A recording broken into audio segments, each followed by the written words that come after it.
Dear students, welcome to VS Classes YouTube channel. आज हम आपके लिए लेके आए बेटा कॉस्टिंग के बिट क्वेश्चंस का पार्ट नंबर 4, क्वेश्चन नंबर 131 से, जो कि हमारे बिट क्वेश्चंस का लास्ट पार्ट होगा बेटा। इस पार्ट के बाद हमने कॉस्टिंग के सारे चैप्टर वाइज एमसीक्यू और सारे बिट क्वेश्चंस कंप्लीट कर लिए होंगे, तो हम हमारे एग्जाम के 30 मार्क्स को सिक्योर कर सकते हैं।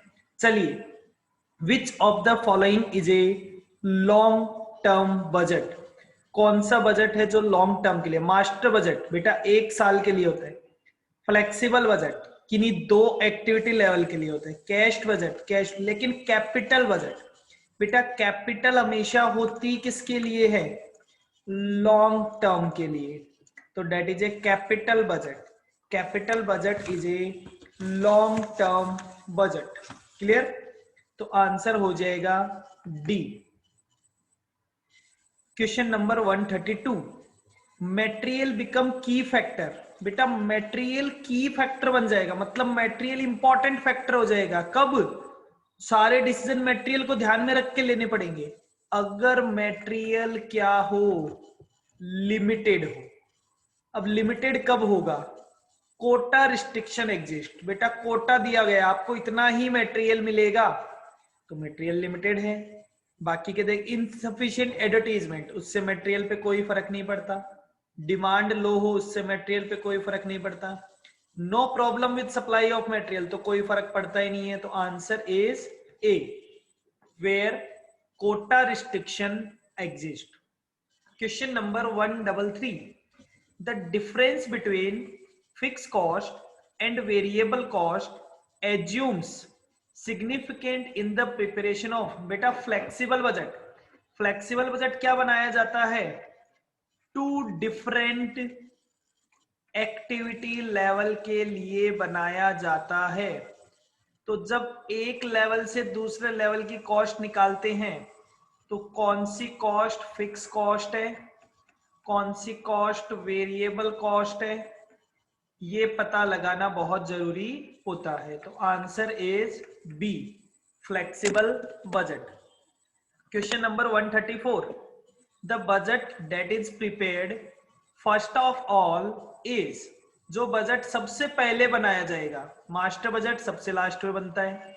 बजट विद की फैक्टर, बेटा जो बजट में कोई लिमिटेड फैक्टर हो जिसकी वजह से हमारे पास लिमिटेशन हो, तो उसका बजट, उस आइटम का बजट सबसे पहले बनाना पड़ेगा। तो answer is B, budget with key factor. जो भी चीज आपके पास सबसे ज्यादा लिमिटेड हो उसका बजट सबसे पहले बनाना पड़ेगा। क्वेश्चन नंबर 135, सेल्स बजट कौन सा बजट है? क्या एक्सपेंडिचर है, फंक्शनल है, मास्टर है या नन ऑफ दिस? तो बेटा सेल्स क्या है? सेल्स बिजनेस का एक फंक्शन है। तो सेल्स बजट कौन सा क्लासिफिकेशन है? सेल्स बजट एक फंक्शनल बजट होता है। Answer is B. Question number 136, a flexible budget required. दोबारा आ गया, देखो फ्लेक्सिबल बजट के लिए किसकी केयरफुल स्टडी चाहिए? फिक्स्ड, सेमी फिक्स्ड और वेरिएबल एक्सपेंस की। Answer is A. Question number 137, practical question, process से रिलेटेड, बहुत बार आता जा रहा है बेटा। 6000 यूनिट्स थी, 6000, उसमें से 5% का नॉर्मल लॉस हो गया, तो कितना बाकी रह गया? 5700। 800 यूनिट 60% कंप्लीट है, 4900 यूनिट 100% कंप्लीट है, दैट इज 480 और 4900, 5380 इक्वलेंट यूनिट्स। आंसर हो गया बेटा D answer, 5380 units. Question number 138, which of the following best describe a fix cost? इनमें से कौन सा एक फिक्स कॉस्ट को सबसे अच्छा डिस्क्राइब करता है? ये कहता है इट में चेंज, ये चेंज हो सकती है। कब? अब हम तो ये देखते ही छोड़ देंगे कि फिक्स कॉस्ट तो चेंज हो ही नहीं सकती, हो सकती है। पढ़िए तो सही पूरा। इट में चेंज इन टोटल, ये टोटल में चेंज हो सकती है, where such change is unrelated to change in production. बोले चेंज हो सकती है लेकिन वो चेंज प्रोडक्शन से रिलेटेड नहीं होगा, हो सकती है चेंज और टोटल में। Change in total where change is related to production, ये तो हो ही नहीं सकता। कांस्टेंट पर यूनिट, बेटा variable cost per unit constant होती है, तो ये भी नहीं होगा। इट में change in total where depend on the production, ये भी नहीं हो सकता। मतलब आंसर इज ए, कि चेंज तो हो सकता है लेकिन वो चेंज प्रोडक्शन एक्टिविटी से रिलेटेड नहीं होना चाहिए। तो आंसर इज ए, 38 का आंसर हो जाएगा A. Question number 39, Z limited is planning to sell 1 lakh unit, किस रेट पे? 1 लाख यूनिट 12 पे सेल करेंगे तो कितने रुपए की सेल होगी? 12 लाख की। ठीक है साहब, सेल्स हो गई। माइनस वेरिएबल कॉस्ट पता नहीं है, कंट्रीब्यूशन ये भी पता नहीं है, फिक्स कॉस्ट पता है साहब 2,80,000। तो प्रॉफिट कितना आएगा? प्रॉफिट आएगा 2 लाख। तो बैलेंसिंग फिगर में कंट्रीब्यूशन आ जाएगा बेटा 4,80,000। फिर बैलेंसिंग फिगर में वेरिएबल कॉस्ट आ जाएगी 7,20,000। तो 139 का आंसर हो जाएगा B, 7,20,000। Question number 140, part number 3 में भी किया था। Standard deal with the cost of service sector, cost of service sector बेटा CAS 13 रिलेटेड होता है, cost of service cost centre. Answer is B, 140 का आंसर होगा बी। क्वेश्चन नंबर 141, 141 क्वेश्चन क्या बोलता है? The most suitable cost where product different, part number 3 में अभी अभी क्या था हमने, ये क्वेश्चन क्या कहता है साहब? पार्ट नंबर 3 में जब हमने किया तो हमने कहा कि जब प्रोडक्ट क्या होता है, प्रोडक्ट हर ऑर्डर में डिफरेंट डिफरेंट होता है, तो कौन सी कॉस्टिंग सबसे बढ़िया है? जॉब कॉस्टिंग सबसे बढ़िया मेथड होता है। तो 141 का आंसर होगा बेटा C answer. Question number 142 repeat हो गया क्वेश्चन, वैल्यू चेंज है 10,000 यूनिट्स, 10% नॉर्मल लॉस है तो यूनिट हो गई 9,000। 1500 यूनिट 70% कंप्लीट है और 7500 यूनिट 100% कंप्लीट है। तो 7500 1050 टोटल हो गया 8550 यूनिट्स। 142 का आंसर हो जाएगा बेटा C answer. Question number 143, question number 143 number question आपको क्या कहता है कि साहब सेल्स है 2016 की बात कर रहा है, सेल्स कितनी है 1,50,000, प्रॉफिट कितना है 20,000। 2017 सेल्स कितना है 1,70,000, प्रॉफिट कितना है 25,000। आपसे पूछा है पीवी रेशियो, तो बेटा पीवी रेशियो का फॉर्मूला होता है change in profit upon change in sale multiplied by 100। Answer क्या हो जाएगा 1,50,000 माइनस 1,70,000 दैट इज 20,000। तो प्रॉफिट में चेंज हुआ 5,000 का, सेल में चेंज हुआ 20,000 का, मल्टीप्लाइड बाय 100 दैट इज 25%। 143 का आंसर हो गया बेटा सी, 25%। Question 144, standard quantity of material of 1 unit, 1 unit बनाने में 1 यूनिट बनाने में रॉ मटेरियल लगता है 10 kg।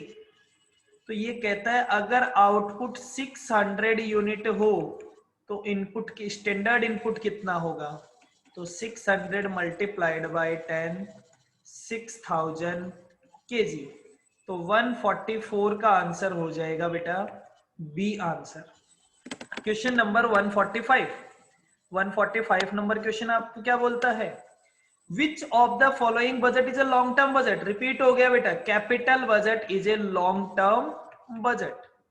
Question number 146, the main purpose of cost accounting is. Cost accounting का मेन पर्पज क्या होता है बेटा, प्रॉफिट को मैक्सिमाइज करना, नहीं तो to help in inventory valuation, नहीं अकाउंट्स भी कर लेता है ये काम, तो to help in fixation of selling price, नहीं, to provide information to management for decision making.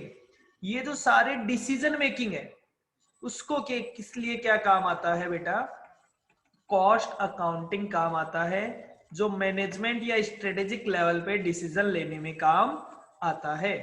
तो 146 का आंसर हो जाएगा D answer. Question number 147, reconciliation part number 3 में भी क्वेश्चन था। इन रिकंसिलेशन स्टेटमेंट अगर कोई एक्सपेंस केवल फाइनेंशियल अकाउंट में दिखाया है तो फाइनेंशियल अकाउंट का प्रॉफिट कम हो गया, अब या तो फाइनेंशियल अकाउंट में प्लस कर दीजिए या कॉस्ट अकाउंट में माइनस कर दीजिए। तो फाइनेंशियल अकाउंट में हम क्या कर देंगे, ऐड कर देंगे। 147 का आंसर होगा A. Question number 148, which of the following is a service department. इनमें से कौन सा सर्विस डिपार्टमेंट है बेटा, रिफाइनिंग नहीं, मशीनिंग नहीं, फिनिशिंग नहीं बेटा। कौन सा डिपार्टमेंट सर्विस डिपार्टमेंट है बेटा, रिसीविंग डिपार्टमेंट, मटेरियल रिसीव करना जिसका काम है, वो तो सर्विस ही दे रहा है, तो that is a service department. यहां कोई भी काम नहीं हो रहा, केवल सर्विस देने का काम हो रहा है, मटेरियल रिसीव कर लिया, तो answer is C. Question number 149, which of the following item is not included in preparation of cost sheet. बेटा ये क्वेश्चन बार बार आया है, जो कॉस्ट शीट को प्रिपेयर, मेट्री परचेज रिटर्न आता है, कैरेज इनवार्ड आता है, सेल्स कमीशन आता है, लेकिन इंटरेस्ट पेड ये फाइनेंशियल अकाउंट्स का आइटम होता है, यहां काम नहीं आएगा। 149 का आंसर होगा डी आंसर। याद रखेंगे सभी लोग। चलिए बेटा क्वेश्चन नंबर 150, बेटा जितने क्वेश्चन रिपीट हो रहे ना वो क्वेश्चन आपको बार बार कंफर्म याद होने चाहिए। कई क्वेश्चन ऐसे हैं जो 4 बार 5 बार 6 बार तक इसमें आ चुके हैं। Question number 150, in job costing to record the issue of direct material to job which of the following document is used. Purchase order खरीदना नहीं होता, गुड्स रिसीव, मटेरियल रिक्विजिशन किसके आधार पे किया जाता है मटेरियल को रिकॉर्ड, कि एक जॉब से दूसरे जॉब या मटेरियल जब एक जॉब से दूसरे जॉब पे भेजते हैं तो ट्रांसफर नोट, और जब किसी पर्टिकुलर जॉब के लिए इश्यू करते हैं तो मटेरियल रिक्विजिशन स्लिप, जो मटेरियल उसने रिक्वायर्ड मंगाया होता है उसके हिसाब से। तो 150 का आंसर हो जाएगा सी। क्वेश्चन नंबर 151, वापस आ गया प्रोसेस का क्वेश्चन, वही तरीका, 4000 माइनस 5%, 3800। ठीक है साहब, आगे देखिए, अब ये बोल रहा है कि 3300 मल्टीप्लाइड बाय 100%, तो 3300, 500 मल्टीप्लाइड बाय 60%, तो 300, टोटल हो गया 3600।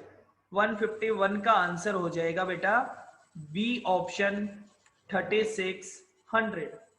Question number 152, product A generate a contribution to sales ratio, और ये कह रहे हैं फिक्स कंट्रीब्यूशन मतलब पीवी रेशियो कितना है 40%, फिक्स कॉस्ट कितनी है 60,000, और sales revenue required to achieve profit 15,000। तो हमें क्या निकालना है, हमें निकालना है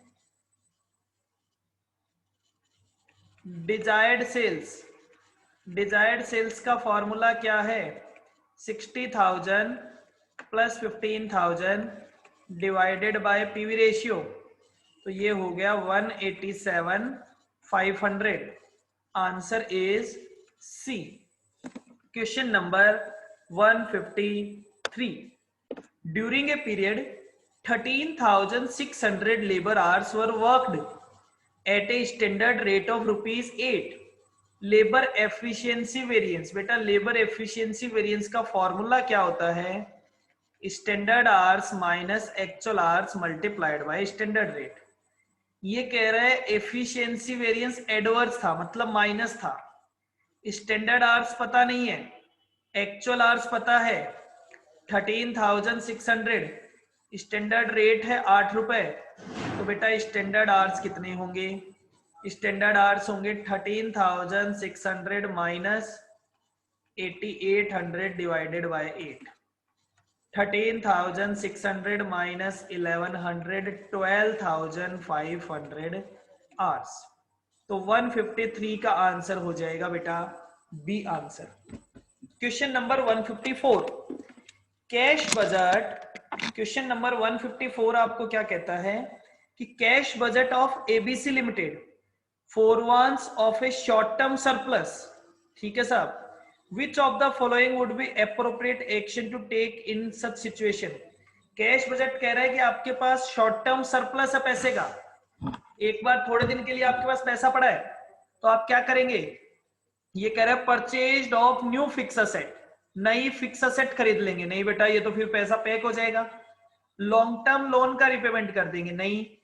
प्रिलिमिनरी एक्सपेंस को राइट ऑफ कर देंगे. नहीं. Pay creditor early to obtain a cash discount. बेटा हाँ, शॉर्ट टर्म पैसा है ना, तो शॉर्ट टर्म लायबिलिटी को पे करने के लिए काम आएगा. तो बोले क्रेडिटर्स का पेमेंट कर दो जिससे आपको कोई डिस्काउंट भी मिल जाएगा. क्वेश्चन नंबर 155 आंसर हो गया था D. Cost which are ascertained after they have been incurred are known as 155. sunk cost, ये तो past cost होती है. imputed cost, ये opportunity cost. historical cost, जो cost लगने के बाद हम उसको लिखते हैं, that are historical cost. 155 पहले cost होती है, उसके बाद में उसको रिकॉर्ड किया जाता है. तो 155 का आंसर हो गया C. Question number 156. Prime cost plus variable overhead. Prime cost में सारे वेरिएबल ओवरहेड जोड़ दिए जाते हैं, तो टोटल वेरिएबल कॉस्ट, और टोटल वेरिएबल कॉस्ट कौन सी होती है? मार्जिनल कॉस्ट भी कहते हैं. Answer is B. Question number 157. Which of the following method issue of material are priced at predetermined rate. बोले मटेरियल पहले से डिसाइडेड रेट, पहले से डिसाइडेड जो रेट होती है वो कौन सी रेट होती है? स्टैंडर्ड रेट होती है. तो 157 का आंसर हो गया बेटा A B, standard price method. Question number 158. For reducing the labour cost per unit which of the following factor is most important. Labour cost reduce, क्या लेबर की रेट रिड्यूस कर देंगे? नहीं बेटा, कभी नहीं मानेगा. लॉन्गर आवर्स ऑफ वर्क करने से भी नहीं.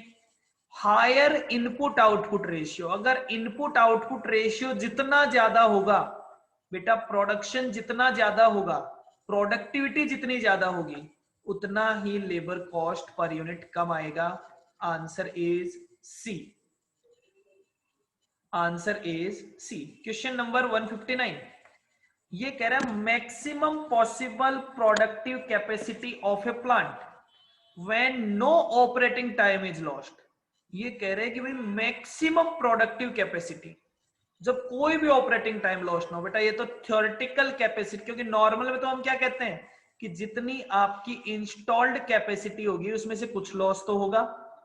प्रैक्टिकल कैपेसिटी में भी लॉस होगा, लेकिन थ्योरेटिकल कैपेसिटी में आप कह सकते हैं कि कोई लॉस ना हो. तो answer is C. Question number 160. In job costing, which of the following document is used to record the issue? अभी अभी आया था बेटा, अभी अभी ये क्वेश्चन आया था. Answer is D. Material requisition note के बिहाफ पे हम जॉब कॉस्टिंग में मटेरियल इश्यू करते हैं. The main purpose of accounting of joint product and by product is to. Accounting joint product और बाय प्रोडक्ट, जॉइंट प्रोडक्ट और by product की accounting क्यों किया जाता है? जिससे कि हम हर प्रोडक्ट का करेक्ट प्रॉफिट और लॉस अलग अलग निकाल पाए, तो डिटरमाइन द प्रॉफिट और loss of each product. Answer is A. 162 during a period standard labour hours at a standard rate कितना था? 2560 आवर्स 7.50 पे। The direct labour efficiency variance is 825 adverse. कैसे निकालें? अभी अभी निकाला था। Standard hours minus actual hours multiplied by standard rate. 825 adverse. Standard hours पता नहीं है, एक्चुअल आवर्स कितना था? एक्चुअल आवर्स हमें पता है 2560, स्टैंडर्ड रेट 7.5। तो आंसर कितना हो जाएगा बेटा? आंसर आपका हो जाएगा 2450। Answer is 2450। क्लियर? आपका आंसर हो जाएगा बेटा 2450। 162 का आंसर हो जाएगा बी। क्वेश्चन बोल रहा है कि साहब manufacture a single product which it sells for 40 rupees. Fix cost कितनी है? 60,000 per year. Contribution to sales ratio कितना है? 40%। ब्रेक इवन पॉइंट, तो हम कहते हैं बेटा सेल्स प्राइस कितना है? 40 माइनस वेरिएबल कॉस्ट है 60%, 24। कंट्रीब्यूशन कितना है? 16। तो यूनिट्स कितनी होगी? 60,000 डिवाइडेड बाय 16। कितना आंसर हो जाएगा बेटा? 60,000 divided by 16। Answer is 3750 units. Answer is C. 164 The fixed or variable cost classification has a special significance in verification of flexible budget। पहले भी कर चुके हैं बेटा, जहां पे फिक्स्ड और वेरिएबल कॉस्ट का क्लासिफिकेशन इंपॉर्टेंस रखता है फ्लेक्सिबल बजट। तो ये थे बेटा हमारे 164 बिट क्वेश्चंस। हमने 4 पार्ट्स में सारे क्वेश्चंस को कंप्लीट कर लिया है। तो आप कमेंट करके बताइएगा कि आपको ये सारे क्वेश्चंस कैसे लगे, हमारे सारे वीडियोस कैसे लगे। आई होप इससे आपकी कॉस्टिंग की सारी प्रॉब्लम्स सॉल्व हो गई होगी। आप कमेंट करेंगे, चैनल को सब्सक्राइब करेंगे तो हम इंकरेज होंगे बाकी और सब्जेक्ट्स के वीडियो भी बनाने के लिए। तो हमें कमेंट करके बताइए, सब्सक्राइब कीजिए VS classes CM। Thank you.